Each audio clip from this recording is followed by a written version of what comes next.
Kembali lagi di Cerita Cinta Channel. Jangan lupa like, comment, and subscribe ya. Terima kasih.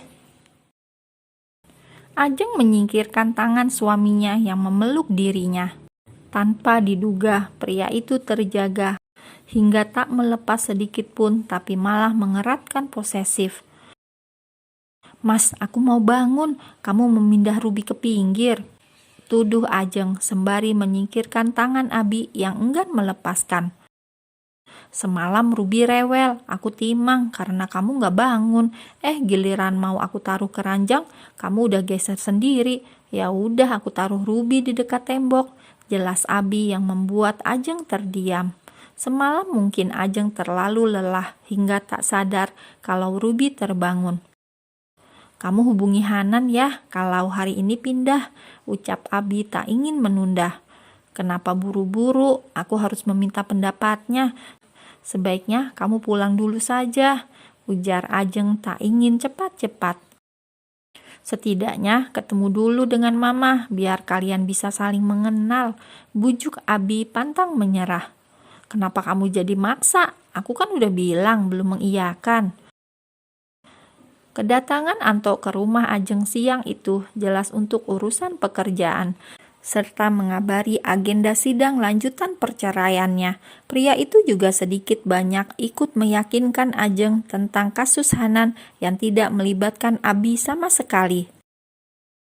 "Kamu kan bekerja untuk tuanmu, jadi sangat mungkin hanya berbicara yang baik tentang dia," ujar Ajeng masih menyisakan kecurigaan yang mendalam. "Sudah kubilang aku tidak setega itu, tolong percayalah, dan hari ini ikut aku ke rumah Mama," mohon Abi yang membuat Ajeng begitu galau. "Aku mau menunggu Hanan pulang, aku butuh pendapatnya," ujar Ajeng kebingungan. Keputusan Hanan sangat berpengaruh baginya. "Baiklah, nanti aku jemput ulang. Sekarang aku akan menyelesaikan urusanku terlebih dahulu," pamit Abi yang membuat Ajeng mengangguk lega. Tidak harus mengikutinya hari itu juga. "Jaga Ruby baik-baik, aku akan segera kembali setelah urusanku selesai," pamit Abi mendekat. Untuk pertama kalinya, pria itu memberanikan diri mencium kening istrinya setelah mencium pipi gembul Ruby. Interaksi tak biasa itu membuat Ajeng terdiam. "Aku berangkat dulu, I love you istriku, mamanya Ruby yang cantik," ucapnya sembari beranjak. Ajeng terdiam, tidak membalas pernyataan Abi yang cukup mencengangkan itu. Perempuan itu masih seperti tak percaya pria yang kemarin-kemarin begitu tajam jika berkata-kata, kini bisa berubah haluan begitu manis. Apakah hanya karena ada Ruby, atau memang benar-benar sudah mencintainya? Perempuan itu membuyarkan lamunan sesaatnya, lalu kembali menimang Ruby. Agak siangan juga Hanan pulang. Pria itu baru saja mencari kos untuk tempat tinggal sementara dan usaha barunya di sekitar kampus di mana ia diterima, lebih tepatnya di Bandung. "Assalamualaikum, maaf Kak meninggalkan Kakak sampai menginap. Apa terjadi sesuatu?" tanya pria itu langsung menyapa keponakannya dalam gendongan. "Waalaikumsalam, tidak ada. Bagaimana? Dapat?"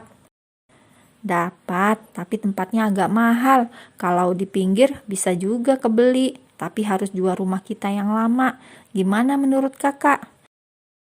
Hanan sedikit bimbang. Pria itu sudah memikirkan sedemikian rupa untuk usaha kecil-kecilan sambil kuliah setelah dinyatakan diterima di salah satu kampus di Bandung. "Bagaimana baiknya saja, aku akan mengikutimu. Lagian rumah itu sudah lama ditinggal. Tidak apa jika dijual demi kelancaran usaha yang baru." "Tapi rumah itu satu-satunya peninggalan ibu dan bapak yang tersisa. Aku bingung, mau ngontrak dulu saja." Keduanya berdiskusi cukup serius. "Kalau dijual, aku berangkat ke Bandung. Kakak ikut ya, kita tinggal dan mulai usaha di sana.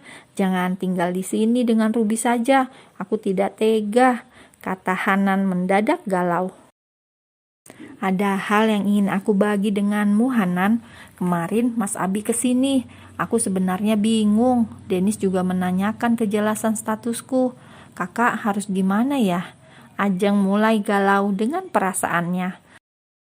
Setelah kemarin dibuat baper, sekarang Ajeng benar-benar dibuat galau.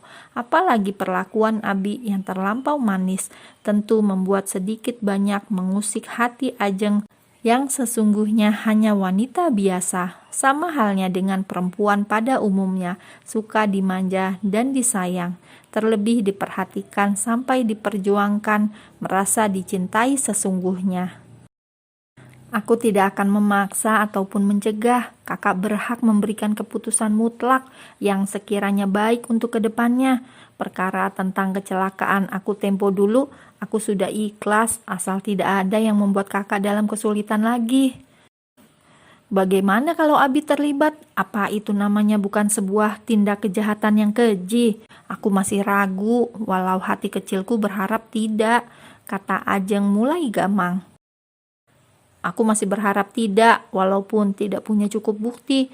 Aku hanya melihat bahwa perempuan itu mengendarai seorang diri. Perkara memanfaatkan situasi, ini yang sulit dipahami, karena aku sendiri dalam tidak sadarkan diri di rumah sakit. Apa sebaiknya aku harus menunggu keputusannya?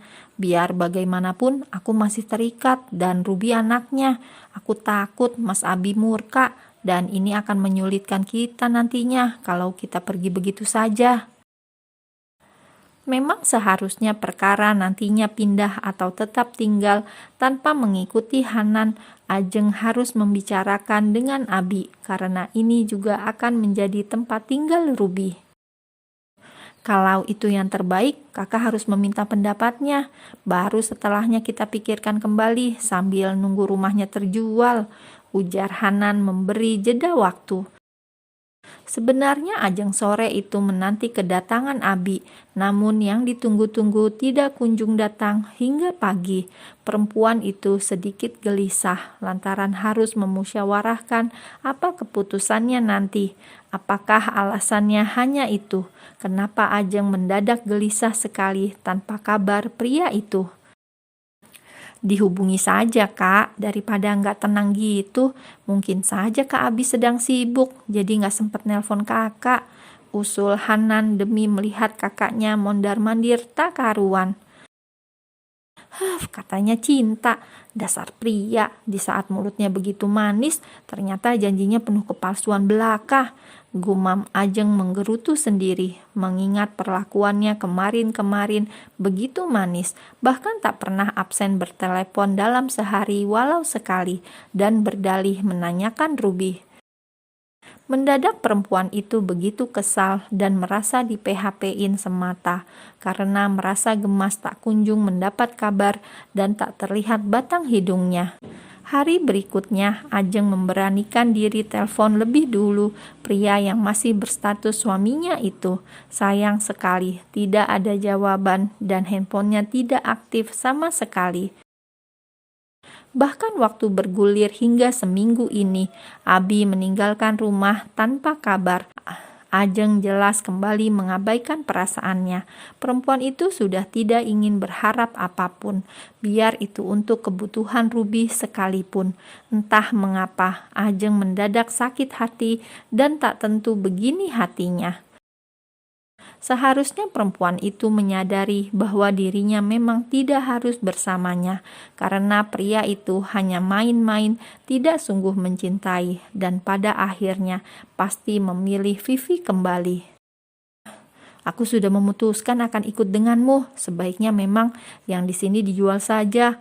Walau sederhana, kita punya tempat yang baru, ujar Ajeng penuh solusi, mengambil keputusan yang tepat setelah berkongsi dengan hati. Dengan tidak ada kabarnya sama sekali dari Abi, Ajeng mengira bahwa pria itu telah kembali merajut rumah tangganya dengan istrinya. Mungkinkah pria itu tidak jadi bercerai dan kembali memilih rujuk? Mengingat dulu pria itu begitu menggembar-gemborkan pernyataan cintanya pada Vivi, bahkan melarang keras melibatkan dalam bentuk perasaan. Kakak ingin memperjelas statusnya. Apa tidak seharusnya kita datangi rumahnya biar semuanya jelas?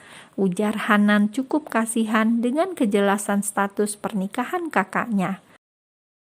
Andai Abi sudah jelas menceraikannya, tentu saja kebebasan perempuan itu bisa langsung diraih setelah masa iddah. Bagaimana kalau begini? Apakah Ajeng harus mengesahkan sendiri perihal pernikahan sirihnya agar mudah mengajukan gugatan cerai?